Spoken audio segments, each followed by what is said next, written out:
America just got hit where it thought it was untouchable. Not a skirmish, not a warning shot, not a diplomatic provocation wrapped in plausible deniability.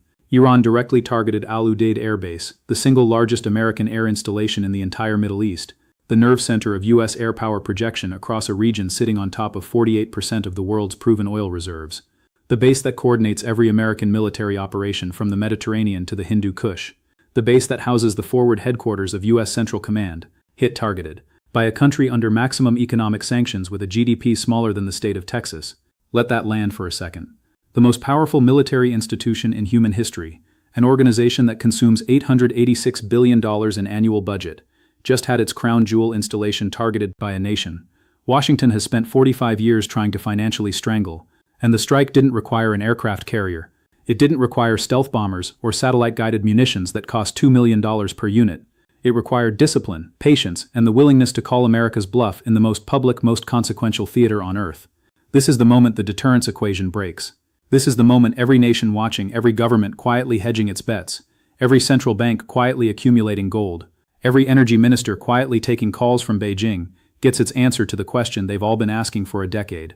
Can America actually be hit? Can the empire actually bleed? The answer just came in, and the financial fallout has not even begun. Let's establish exactly what Al Udeid represents. Because until you understand what was targeted, you cannot understand what was lost. Al Udeid Air Base sits in Qatar, approximately 20 miles southwest of Doha. It hosts more than 10,000 U.S. and coalition personnel on any given day. It is home to the 379th Air Expeditionary Wing, the largest and most powerful air wing the United States operates outside American soil. B-52 strategic bombers, F-15E Strike Eagles, KC-135 aerial refueling tankers that extend the operational range of every American combat aircraft in the theater, the Combined Air Operations Center, the CAOC, which is the single command node that directs every American air mission across 20 countries simultaneously. This is not a forward operating base. This is the brainstem of American military power in the most strategically critical region on the planet. The United States has invested an estimated $10 billion in infrastructure at Al Udeid over 2 decades. Reinforced hardened aircraft shelters, underground command facilities, redundant communications architecture, anti-missile defense batteries, every layer of protection that military engineers could design when money was no object, and American dominance was assumed to be permanent. And Iran targeted it anyway. Now examine the weapon of choice. Because this is where the David versus Goliath mathematics become impossible to ignore.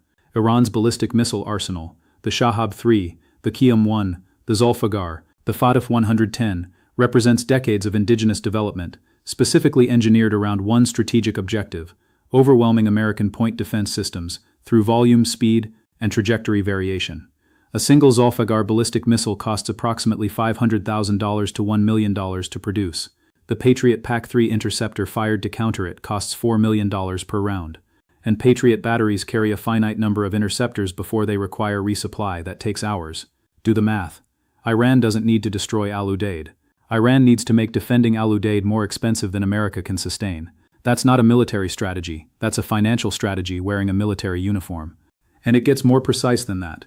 Al Udeid is located in Qatar, a country that also hosts the single largest natural gas field on Earth, the North Field, shared with Iran across a maritime boundary line, so thin that Qatari and Iranian gas platform workers can practically wave at each other across the water.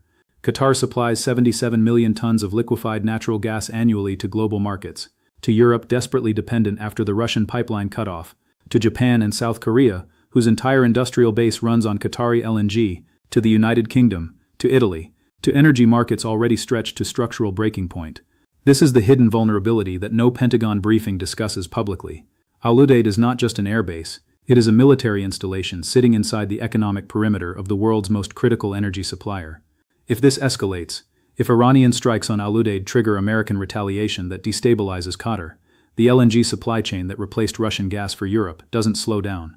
It stops, completely. In the middle of a winter heating season, in the middle of a European manufacturing contraction, in the middle of a continent already questioning whether American security guarantees are worth the geopolitical cost of maintaining them. That is not a military crisis, that is a financial nuclear weapon with a geographic trigger. To understand why this moment is bigger than the headlines suggest, you need to understand one number: $886 billion. That is the United States defense budget for fiscal year 2024, the largest military budget in human history, larger than the next 10 countries combined. A number so massive it has become almost meaningless until you set it against what it failed to prevent. Because the dirty secret of American military spending is not that it's large, it's that an enormous and growing percentage of it is not spent on warfighting capacity. It is spent on institutional infrastructure, procurement bureaucracy, contractor profit margins, and the maintenance of a global basing network, 750 installations across 80 countries that was designed for a world that no longer exists. Now trace the hidden financial forces running beneath this strike. Iran has been under American sanctions since 1979, 45 years of financial warfare. The SWIFT banking exclusion, the oil export embargo, the asset freezes, the secondary sanctions threatening any nation that does business with Tehran. By conventional economic logic, Iran should have been financially destroyed decades ago.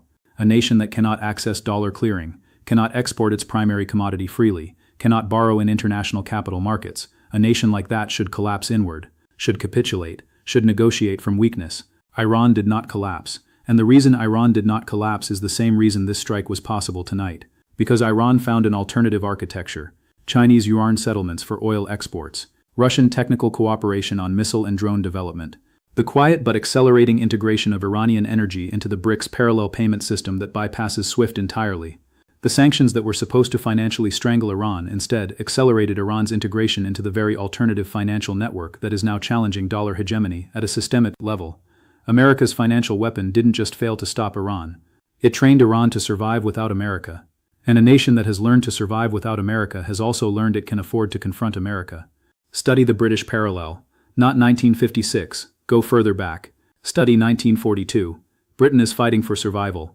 Its entire imperial financial architecture, the sterling bloc, the pound as reserve currency, the London banking system as global clearinghouse, is being quietly dismantled in real time by its own closest ally.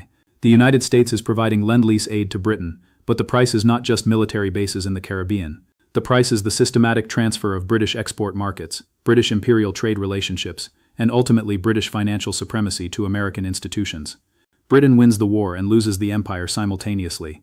The military victory disguises the financial defeat until it's too late to reverse. America is now on the receiving end of that same structural dynamic. It is winning tactical engagements, drone intercepts, targeted strikes, naval deployments, while losing the strategic financial competition that determines which currency runs the next century of global trade. And underneath all of it, the debt clock keeps running. $34 trillion in accumulated obligations, $1 trillion in annual interest payments, a number that now exceeds the entire discretionary defense budget. A federal government that borrows approximately 25 cents of every dollar it spends, including every dollar that funds Udeid's operations, every Patriot battery, every carrier group deployment. The empire is defending its positions with borrowed money, and the entities doing the lending, including significant portions of U.S. Treasury debt held by Gulf sovereign wealth funds, including Qatar's own QIA, are the same entities whose stability depends on a Persian Gulf that doesn't escalate into open warfare. The financial architecture of American power is not just overstretched, it is structurally circular in a way that makes escalation uniquely self-destructive. America cannot fight a sustained Gulf war without Gulf financing, and Gulf financing requires Gulf stability, which sustained Gulf war destroys. This is not an analytical opinion, this is accounting. Rome understood this problem intimately in its final century. The legions on the Rhine and Danube frontiers were funded by tax revenues extracted from the very provinces those legions were meant to protect. When the provinces were destabilized by raid, by plague, by economic disruption, the tax revenues fell. When the tax revenues fell, the legions couldn't be paid. When the legions couldn't be paid, the frontier collapsed faster. The financial system and the military system were so deeply intertwined that a shock to either one cascaded immediately into the other. Rome's military problem was always, underneath everything, a fiscal problem wearing armor. America's generals understand targeting coordinates. America's treasury understands bond yields. What neither institution is structured to comprehend is the point where the two become the same problem, where a missile strike on Udeid, simultaneously a strike on the petrodollar's credibility, on the Qatari LNG supply chain, on European confidence in American security guarantees, and on the marginal demand for U.S. Treasury bonds from sovereign wealth funds that need a stable Gulf to generate the surpluses that buy those bonds. That is the strike that just landed. The missile was just the messenger. Watch 5 things in the next 72 hours.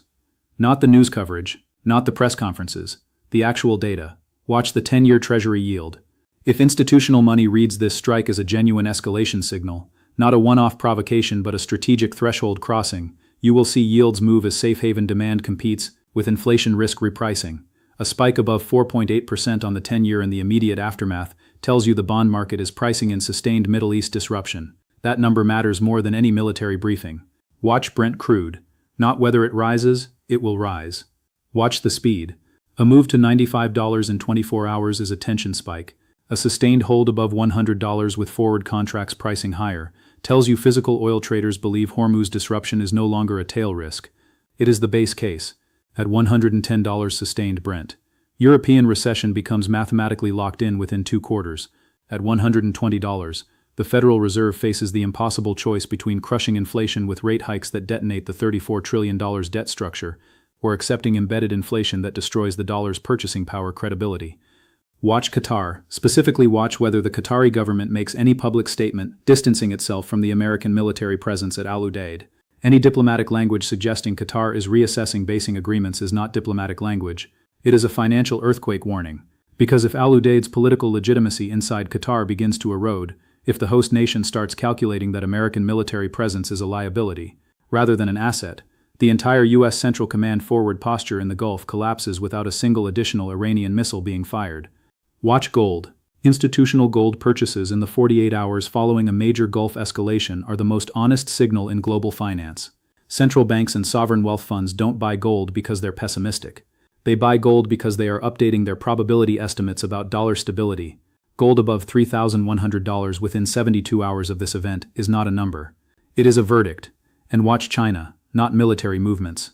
Watch yuan-denominated oil settlement announcements.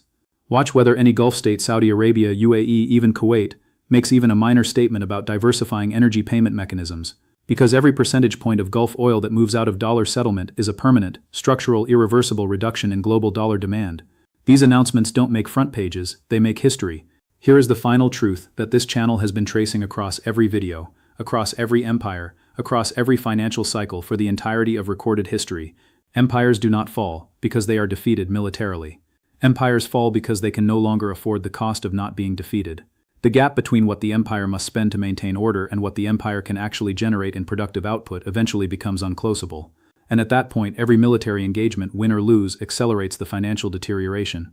Victory becomes expensive, defeat becomes catastrophic, and the empire finds itself in a position where the only choices available are bad ones, because all the good choices were available 20 years earlier and were not taken. Britain had that moment in 1947 when it handed the Greek and Turkish problem to Washington and effectively declared imperial bankruptcy in slow motion. Rome had that moment in 376 AD when it allowed the Visigoths to cross the Danube, not because it wanted to, but because it no longer had the financial capacity to hold the line.